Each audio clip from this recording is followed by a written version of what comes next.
Morning everyone, જય માતાજી। મારું નામ છે શિલ્પા અને અમે નીકળી ગયા છે મહેંદીના ઓર્ડરમાં। અહીં અમે બધો નાસ્તો કરીને ક્લાયન્ટના ઘરે પહોંચી ગયા। અમે મહેંદી ડિસાઈડ કરી કે કઈ મૂકવાની છે અને ફાઇનલી અમે મહેંદી મૂકી દીધી। કેવી લાગી કોમેન્ટમાં જરૂરથી બતાવજો। એટલામાં જ ક્લાયન્ટ આવી ગયા અને મેં ચાલુ કરી દીધો ક્લાયન્ટનો મેકઅપ, કેમ કે ઓલરેડી બહુ જ લેટ આવ્યા હતા અને એમના ઘરે પણ જલ્દી જવાનું હતું।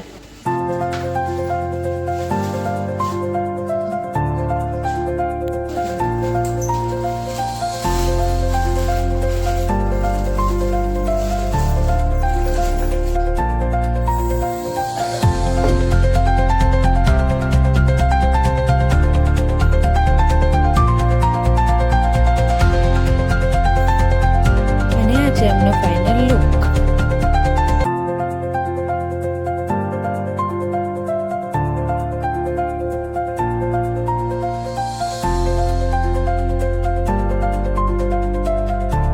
ચલો, આજનું મારું કામ પતી ગયું છે। મેં બધાને રેડી કરી દીધા છે। હવે મળીએ કાલના બ્લોગમાં। બાય।